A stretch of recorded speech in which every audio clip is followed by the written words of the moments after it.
Vamos a recibir rápidamente a Álvaro Padrón. Tenemos mucho para hablar, para analizar, analista internacional, también asesor del presidente Yamandu Orsi, y de estos temas que están conmocionando a la región, al mundo. En realidad es que queremos poner el foco en este momento. Álvaro, bienvenido y muchas gracias. Laura, Juan Pablo, buen día y gracias por la invitación.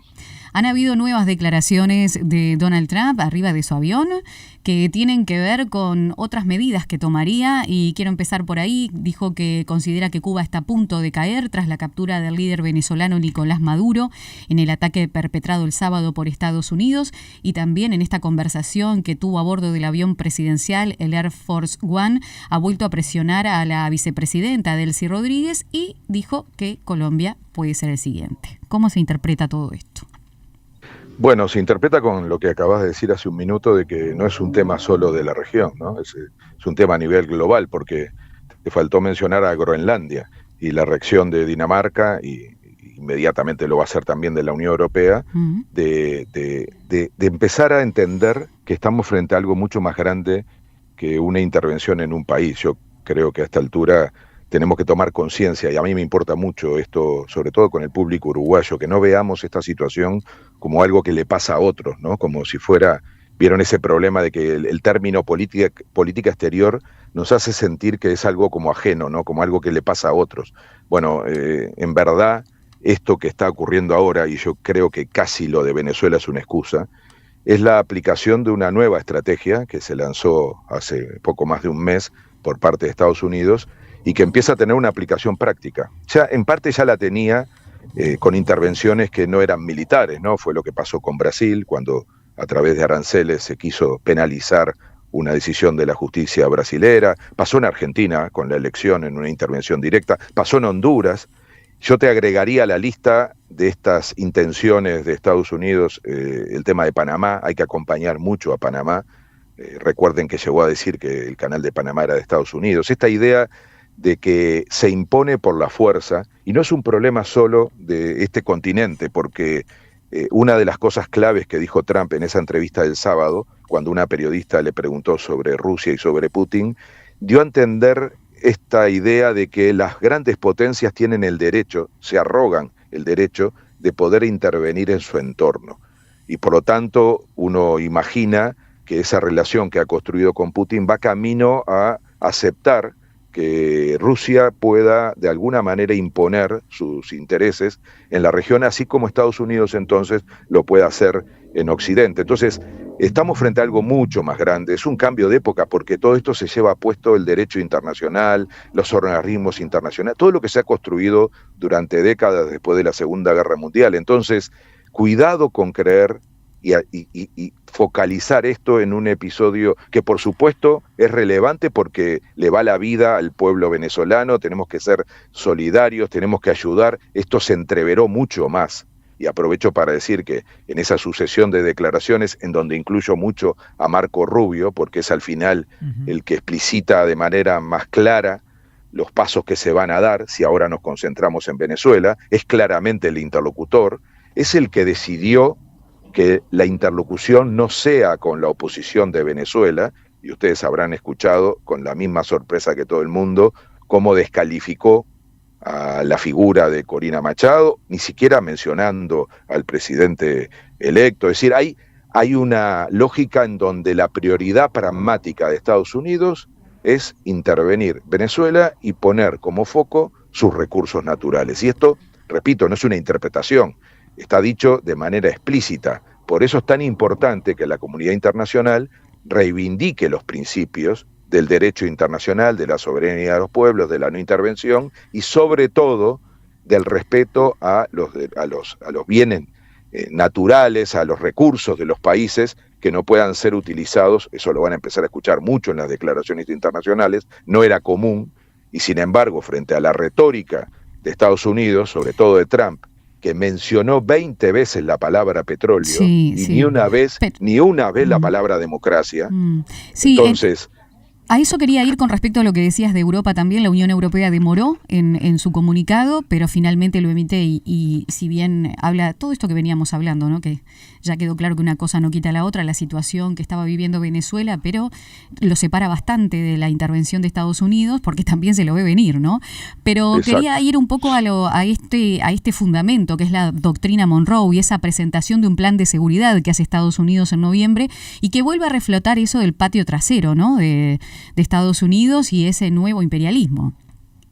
Es que, Laura, por eso es tan global lo que está pasando y por primera vez, yo nunca había visto que una situación en América Latina tuviera una repercusión de esta escala y tiene que ver con que lo que está planteado es esto mismo, que las potencias, y por eso no es solo un problema de Estados Unidos y de América Latina, sino de cómo funcionaría el orden internacional a partir de ahora, repito, con el derecho asumido por parte de las potencias de repartirse el mundo. Entonces, que cada uno se encargue de su barrio y que en su barrio haga lo que quiera, es un poco la ley de la selva en una lógica en donde los que tienen más poder, y sobre todo poder militar, le pueden imponer a los demás sus intereses, pero repartiéndose el mapa, el planeta, digamos. Entonces, por ejemplo, yo me imagino a Taiwán pensando seriamente quién apoyaría alguna iniciativa de defensa en relación a lo que pueda decidir China. Es decir, estamos frente a algo que puede cambiar lo que hasta ahora entendíamos, la forma en que se ordenaba el mundo, por supuesto con una enorme debilidad de las instituciones internacionales. ¿Pero no estamos volviendo al pasado en vez de avanzar algo diferente?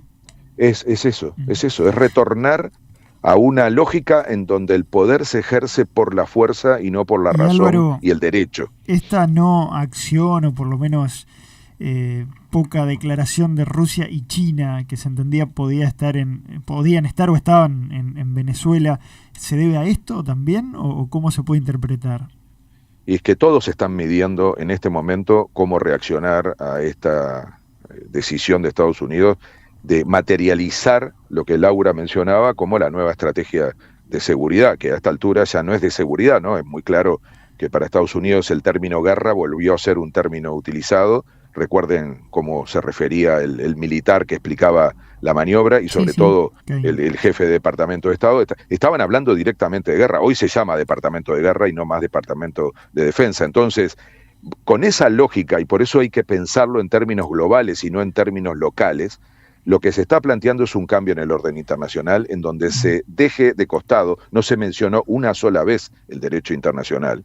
Y por lo tanto, tenemos que tener mucho cuidado, y ahí hay que observar también cómo se comportan las demás potencias, de que esto no termine siendo una especie de reparto del mundo en relación a las potencias que puedan tener las condiciones militares para imponerle a los demás sus intereses. Y aquí, si hay algo que no se le puede reprochar a Trump, es que no sea claro, ¿no? Bueno, eso te iba a decir, porque en su conferencia es realmente y ganó su segundo mandato diciendo tal cual lo que está haciendo, salvo que no iba a intervenir. Eso ahí, hasta en la interna de Estados Unidos hay un ruido ahí con que dijo que no iba a intervenir, que iba a ser de paz, un presidente de paz.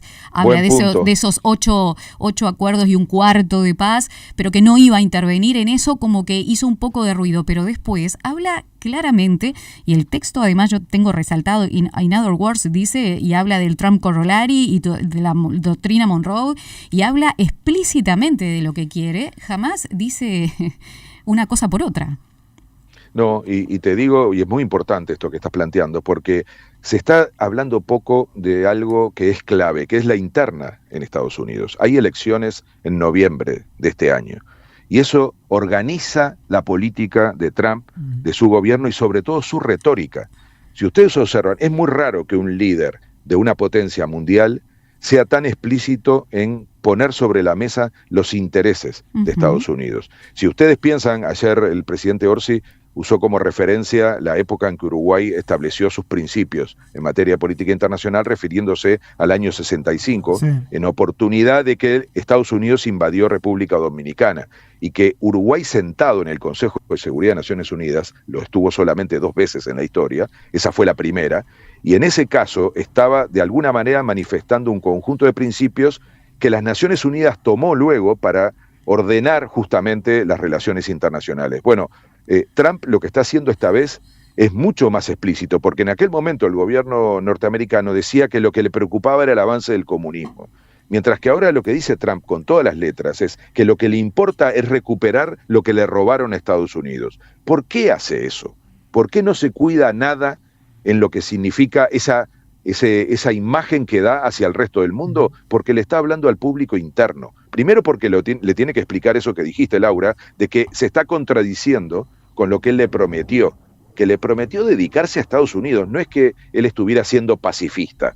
Él lo que estaba diciendo es, basta de que Estados Unidos se encargue del problema de otros. Ese fue su discurso en la campaña electoral. Nos tenemos que dedicar a nuestro país. Eso lo hizo para conseguir votos. Ahora lo está, de alguna manera, negando en la práctica. Pero lo tiene que explicar, porque, repito, está en vísperas de una elección. ¿Y cómo lo explica? Estamos yendo a recuperar lo que nos robaron. Y por eso tiene que ser tan enfático en que lo que va a conseguir es mucho dinero. 10 veces lo dijo.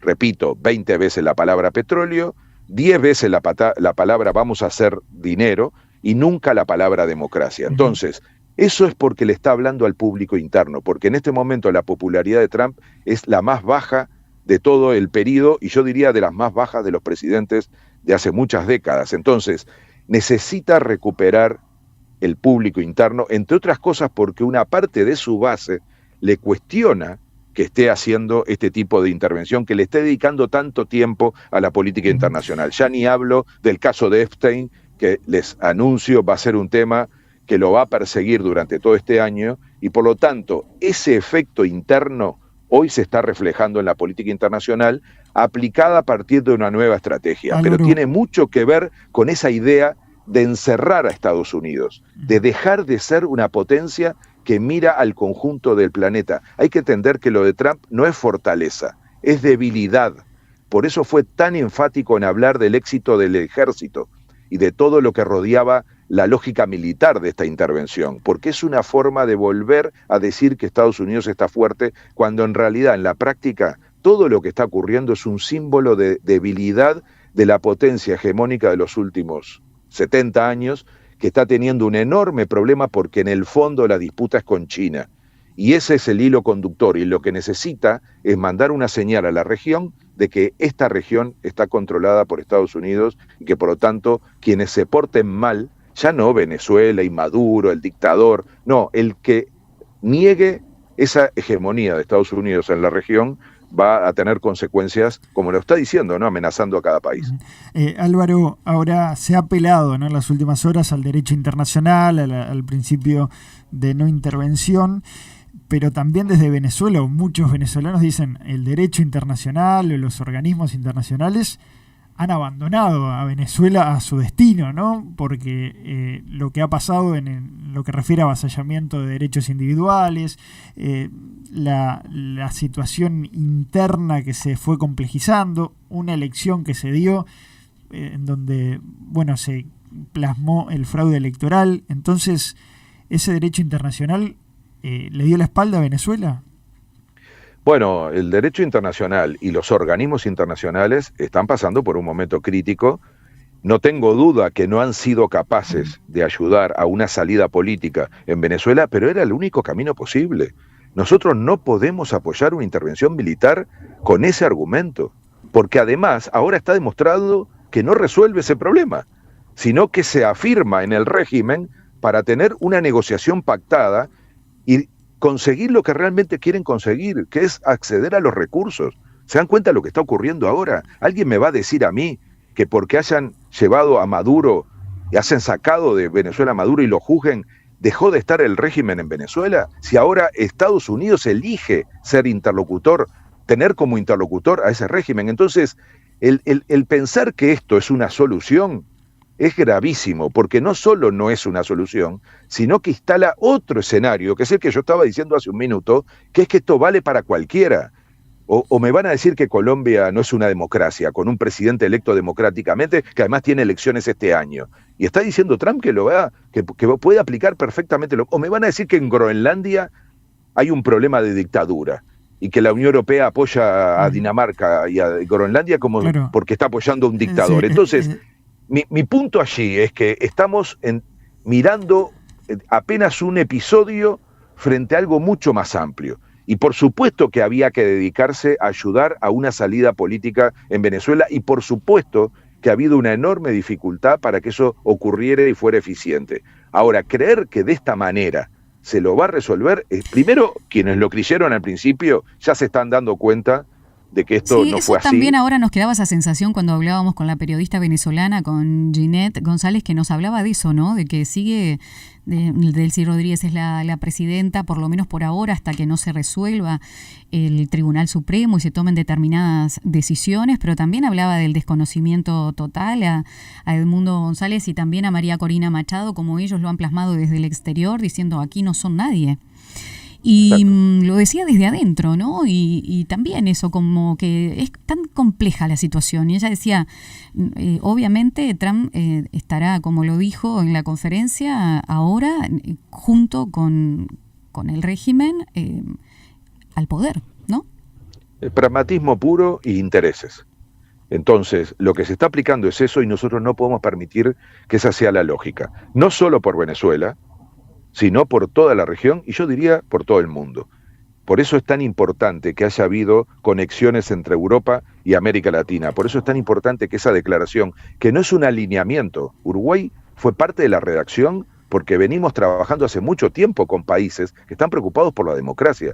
Nosotros no nos estamos alineando a un conjunto de países, ni a un grupo, ni a un club. Nos estamos alineando a una visión que Uruguay comparte desde hace décadas, y que ojalá, y esto lo quiero decir con claridad, el sistema político uruguayo sea capaz, no de eludir las diferencias, pero sí de mirar en qué cosas absolutamente centrales podemos tener consenso para empujar una política exterior que ayude a la región y ojalá al mundo, porque esa intervención en el año 65 de Uruguay ayudó a construir una visión del mundo en relación a cómo comportarse en materia de política internacional. Ahora deberíamos hacer lo mismo. Ojalá los partidos uruguayos, y yo encuentro muchas coincidencias en el terreno de los principios, como para pararse y aportarle a la región, incluyendo a Venezuela, ofreciendo a nuestro país como mediador, porque lo que tiene que haber en Venezuela ahora es una transición democrática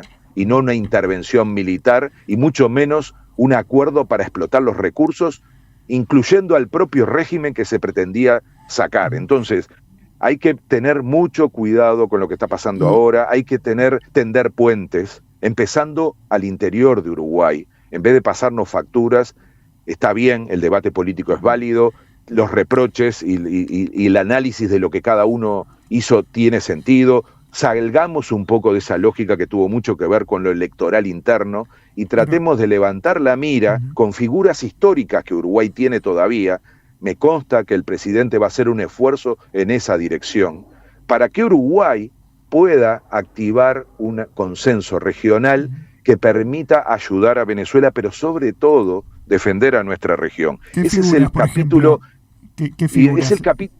El capítulo que se refiere, que está en la declaración de los 6 países, ¿verdad? Pero se ha hablado muy poco. Hay un capítulo que lo puso Uruguay que dice, se hace un llamado a la unidad regional más allá de diferencias políticas. Esto es muy importante, porque Uruguay está convencido de que la construcción de la región pasa por entender la unidad en la diversidad. Y nosotros tenemos que ayudar desde Uruguay, que es un país clave para eso. Todos lo reconocen como el país adecuado para convocar en la pluralidad a un consenso que nos permita actuar como región. Hoy frente a esto, pero mañana puede ser frente a desastres naturales, a la al crimen organizado. Alguien piensa que el crimen transnacional lo vamos a resolver país por país. Al tema de las pandemias, se están volviendo otra vez enfermedades que requieren una respuesta conjunta. Y ni que hablar en materia comercial, es decir, hay niveles de consenso posibles. Ahora, la oposición está marcando que el gobierno uruguayo en su declaración no menciona precisamente la violación de los derechos humanos en Venezuela. ¿No debió agregarse eso en la conferencia de ayer o en lo que fue la comunicación de Cancillería? Está bien, es un debate que tenemos hace mucho tiempo y no se ha laudado porque sobre todo se ha utilizado como una chicana política interna más que como un debate para intentar llegar a acuerdos. El gobierno uruguayo no reconocía al gobierno de Maduro, eso es así, y desde el punto de vista político nos pareció suficiente para que luego se hiciera sin tanta griterío y sin salir permanentemente a la prensa, esfuerzos por que hubiera un diálogo político y que se llegara a una transición democrática que no significara esto que terminó pasando, que es una intervención militar de una potencia que claramente lo que dice es que no le importa la democracia en Venezuela, sino cómo recupera los intereses que ellos entienden le deberían ser respetados. Entonces, necesitamos recuperar la centralidad de la región y ojalá, repito, no estoy pidiendo que no se pasen facturas, que no haya un debate sobre los énfasis, sobre la responsabilidad de cada parte, pero que en un momento levantemos la mira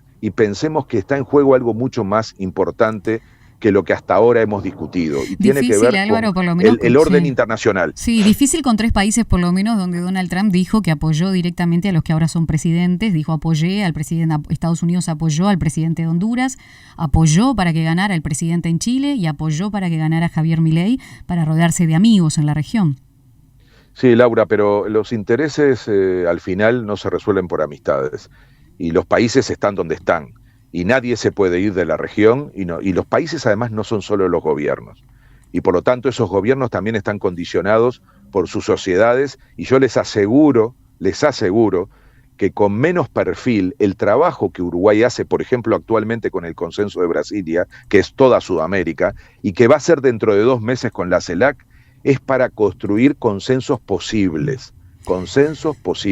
Cada vez que queremos hacer una declaración política, nos alejamos de esos consensos. Pero les aseguro que el escenario de este año va a encontrar a la región más de una vez en la necesidad de la unidad. Y Uruguay es un país convocante de la unidad y respetado por los demás.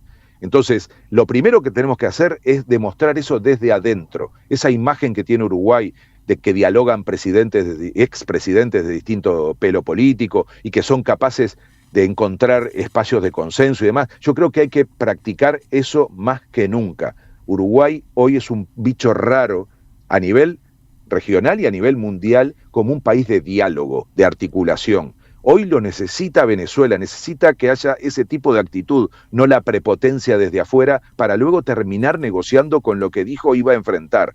Entonces, en esa contradicción no podemos caer, necesitamos estar por encima de esa situación, tener principios, por eso es tan importante que se hayan reivindicado los principios históricos de Uruguay, que nos unen a todos los uruguayos en una causa común, y luego aplicarlos en la práctica con una política exterior que sea de convocar al diálogo y a la unidad, y ojalá lo podamos hacer empezando por casa. Muchas gracias, Álvaro. No me queda nada, ya me recontra pasé de tiempo, pero teniendo en cuenta tu asesoramiento, también hubo una llamada de Pedro Sánchez, del presidente español, con Yamandú Orsi.